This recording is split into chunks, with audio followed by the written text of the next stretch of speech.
क्या दुनिया के बड़े बड़े देशों की तरह अब गेमिंग और स्पोर्ट्स कंपटीशन भी नेट जीरो कार्बन इमिशन का लक्ष्य परस्यू कर रहे हैं? लेकिन सोचने वाली बात यह है कि भला कोई स्पोर्ट्स इवेंट कार्बन इमिशन का कारण कैसे बन सकता है? आखिर स्टेडियम में खेल होने से क्लाइमेट चेंज से क्या संबंध है? इन्हीं सभी सवालों का जवाब हम इस एडिटोरियल में समझेंगे। तो बेसिकली ये एडिटोरियल एक कार रेसिंग टूर्नामेंट के ऊपर है, जहां पे जगह जगह से कई कंट्री के प्लेयर आते हैं और कार रेसिंग में पार्टिसिपेट करते हैं। ये भी एक स्पोर्ट्स ही है। तो यहाँ पे जिस गेम की हम बात कर रहे हैं वो है कार रेसिंग। तो एक इंटरनेशनल टूर्नामेंट है जिसका नाम है फॉर्मूला वन। जैसे इंडिया में क्रिकेट टूर्नामेंट होता है जिसका नाम है आईपीएल, इंडियन प्रीमियर लीग, वैसे ही एक इंटरनेशनल टूर्नामेंट होता है जो कार रेसिंग के लिए होता है और उसका नाम है formula one. So formula one is the highest level of international car racing competition. और ये किसके द्वारा ऑर्गेनाइज किया जाता है? फेडरेशन इंटरनेशनल दे ऑटोमोबाइल, एफआईए। ये एफआईए के द्वारा ऑर्गेनाइज किया जाता है। ये फ्रेंच में लिखा हुआ है। ये फॉर्मूला वन जो है ये पूरी इंटायर चैंपियनशिप को प्रेजेंट करता है। ये नाम, जितनी भी रेस होती है, कई तरह की रेस होती है, वो सारी रेसेस फॉर्मूला वन टूर्नामेंट के अंदर आती हैं।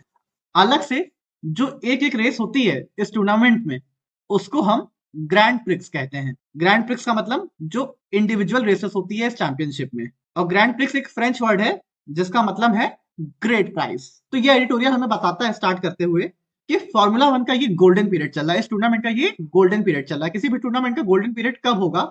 जब ज्यादा से ज्यादा व्यूअर्स उसे देखने आएंगे live, record race attendance, high TV viewership मिलेगी।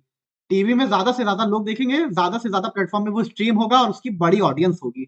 साथ में ही जो टीम्स के वैल्यूएशन है वो स्टोर करेंगे, बढ़ेंगे, मतलब financial profit day by day बढ़ेंगे। इतना इंटरेस्टिंग हो जाएगा वो कि लोग उसे देखेंगे, ज्यादा से ज्यादा कमर्शियल मिलेंगे और प्रॉफिट बढ़ेंगे। साथ में ही ये स्पोर्ट्स जो ऑडियंस है उसको एकदम कैप्टिवेट और एक्साइटेड करके रखे। इंथ्रॉल का मतलब है कैप्टिवेटेड या एक्साइटेड। तो ये हमें 2025 के बारे में बता रहा है, जो लास्ट ईयर का कंपटीशन था। कि लास्ट ईयर जो ड्राइवर्स टाइटल था, यानी जो चैंपियनशिप अवार्ड था, उसको हम कहते हैं ड्राइवर्स टाइटल। 2025 में ये एकदम लास्ट रेस में डिसाइड हुआ था। तो होता क्या है, कई सारे पार्टिसिपेंट्स पार्टिसिपेट करते हैं और अलग अलग रेस होती है, लेकिन हर रेस में जो जितना अच्छा करता है उसको हिसाब से पॉइंट्स मिलते हैं। और लास्ट वाली रेस तक आते आते जो पार्टिसिपेंट के पास सबसे ज्यादा पॉइंट्स होते हैं वही जीत जाता है। कई बार किसी के पास इतने ज्यादा पॉइंट हो जाते हैं कि वो थर्ड रेस में ही जीत जाता है और लास्ट तक आता ही नहीं है, क्योंकि लास्ट में भी अगर सब खेलेंगे तो इतने पॉइंट्स नहीं इकट्ठा कर पाएंगे, तो वो पहले ही जीत जाता है। तो ये बता रहे हैं कि पिछली बार तो लास्ट रेस तक ये गेम गया था, जहां पे 3 ड्राइवर थे रेस में। यानी इतना क्लोज कंपटीशन था कि लास्ट में अक्सर 2 होते हैं, पर इस बार 3 ड्राइवर थे, जिसमें लैंडो नॉरिस ये जीत गए थे इस चैंपियनशिप को। और इन्होंने किसको हराया था? ऑस्कर पियास्ट्री को और मैक्स वर्स्टैपेन को। मैक्स वर्स्टैपेन 4 बार के विनर रहे हैं इस रेस के। लेकिन साथ में ही अब क्योंकि ये कार रेसिंग कंपटीशन है और इसको कराने में बहुत ज्यादा कार्बन इमिशन होता है, यानी पेट्रोल से चलती है गाड़ियां, क्रूड ऑयल से चलती हैं, तो बहुत कार्बन इमिशन होता है। तो F1 ने एक सस्टेनेबिलिटी प्लान भी इंट्रोड्यूस किया है। एक तो ये व्यूअरशिप के मामले में इतना अच्छा कर रहे हैं, इतना प्रॉफिट मिल रहा है, साथ में ये इन्वायरमेंट फ्रेंडली भी होने जा रहे हैं। इन्होंने एक प्लान लेड आउट किया है। लेड आउट मतलब प्रेजेंटेड क्लियरली। और इन्होंने बताया है कि ये 2030 तक अपना कार्बन एमिशन जो है वो नेट जीरो कर देंगे। यानी इस टूर्नामेंट में होने वाला जो भी कार्बन एमिशन है वो नेट जीरो हो जाएगा। ये कैसे करेंगे? ये हाइब्रिड इंजन का यूज करेंगे। हाइब्रिड इंजन मतलब वो जो 2 पावर सोर्सेस यूज करते हैं। और वो 2 पावर सोर्सेस होंगे, वो 2 इंजन होंगे। एक तो फ्यूल से ही चलेगा जो सस्टेनेबल फ्यूल होंगे, और दूसरा इलेक्ट्रिक व्हीकल का यूज होगा। सो F1 फॉर्मूला को इतना इन्वायरमेंटल क्रिटिसिज्म क्यों मिलता है? क्योंकि जो इनकी मशीन्स हैं ये बहुत फ्यूल गजलिंग रेसिंग मशीन्स हैं, मतलब बहुत हैवी क्रूड ऑयल कंजम्पशन है। साथ में ये इवेंट एक ग्लोबल सर्कस की तरह है। ग्लोबल सर्कस मतलब a travelling international event involving many team and staff. एक बहुत बड़ा इंटरनेशनल इवेंट जो कई सारे देशों में जाके ट्रैवल करता है और कई सारे लोग उसमें इन्वॉल्व होते हैं, बहुत सारे टीम और स्टाफ होती हैं। क्रिस क्रॉसिंग कॉन्टिनेंट्स का मतलब है कि ये टीम्स कई सारी जगह आती जाती रहती हैं, ट्रैवल करती रहती हैं, travelling back and forth across many places. So इसकी वजह से इतना, एक तो ये जगह जगह ट्रैवल करते हैं, फिर इनकी मशीन इतना हैवी क्रूड ऑयल कंज्यूम करती है, इसकी वजह से कार्बन प्रिंट जो है वो बहुत बड़े हैं इस इवेंट की वजह से जो होते हैं।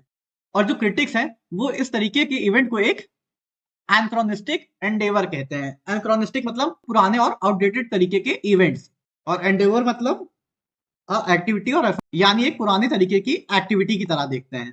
तो अभी नई टेक्नोलॉजी क्या करेगी, जो नई कार्स होंगी they will be powered by, run by इसका मतलब है सस्टेनेबल फ्यूल्स। सस्टेनेबल फ्यूल के क्या तरीके होंगे, एक तो कार्बन कैप्चर किया जाएगा, मतलब वो टेक्नोलॉजी जो कार्बन डाइऑक्साइड को तुरंत कैप्चर कर लेती है, इससे पहले वो इन्वायरमेंट में मिक्स होती है, एटमॉस्फेयर में मिक्स होती है। म्युनिसिपल वेस्ट, जो घरों से या जगह जगह से वेस्ट निकलता है उसको फ्यूल में बदलेंगे। साथ में बायोमास, बायोमास मतलब ऑर्गेनिक मटेरियल या प्लांट से और या बायोलॉजिकल सोर्सेज से जो एनर्जी प्रोड्यूस होती है।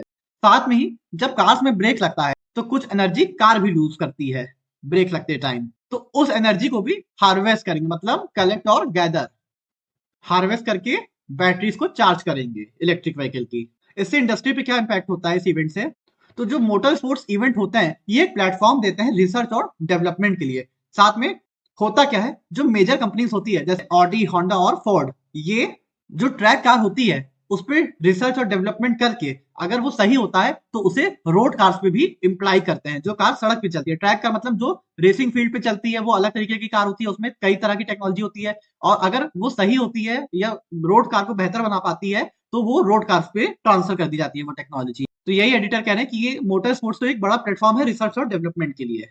लेकिन इस बार जो कार्स में नए चेंजेस फार्मूला 1 ने अनाउंस करे हैं एनवायरनमेंट को ध्यान में रखते हुए, ड्राइवर्स ने उसे बहुत लूक वार्म रिस्पॉन्स दिया है, मतलब बहुत पॉजिटिव या इंथुजियास्टिक रिस्पॉन्स नहीं दिया। उन्होंने क्या कहा कि कार की एनर्जी ऐसा लगता है खत्म हो रही है, क्योंकि ऐसे इवेंट्स में कार को पूरी पावर से चलाया जाता है, मतलब जितना एक्सेलरेट किया जा सकता है उतना ज्यादा तेज चलाया जाता है कार को पूरी फुल स्पीड पे। ये इसी से कंपटीशन बहुत क्लोज बनता है, कोई आगे है कोई पीछे है। लेकिन जब कार की एनर्जी खत्म होने लगेगी तो कार इतनी तेज नहीं चल पाएगी, कोई कार धीमे चलेगी तो कोई कार तेज चलेगी। तो ये ड्राइवर्स को एक इशू लगता है कि इससे टूर्नामेंट का जो स्पिरिट है वो कम हो जाएगा। Driver can not push their car to their absolute limit. हालांकि एडिटर कह रहे हैं कि ये तो अभी बिगनिंग है, अभी बहुत अर्ली डेज में हम लोग, ये अभी पूरी तरह से इम्प्लाई भी नहीं किया गया है। ये हाइब्रिड इंजन वाली चीजें इसी साल अप्लाई होंगी। ये देखना इंटरेस्टिंग रहेगा कि टीम अब इन सारे नए टेक्निकल चेंजेस से कैसे ओवरकम करती है, और साथ में जो रूल मेकर्स हैं वो कैसे इंटरवीन करते हैं स्पोर्ट्स की स्पिरिट को बचाने के, क्योंकि एट लास्ट ये इवेंट एक स्पोर्ट्स इवेंट है, इन्वायरमेंट प्रोटेक्शन के लिए ये इवेंट नहीं है। तो जो स्पोर्ट्स की स्पिरिट है, जो कॉम्पिटिटिव एसेंस है, एक्साइटमेंट है और फेयरनेस है, वो चीज जानी नहीं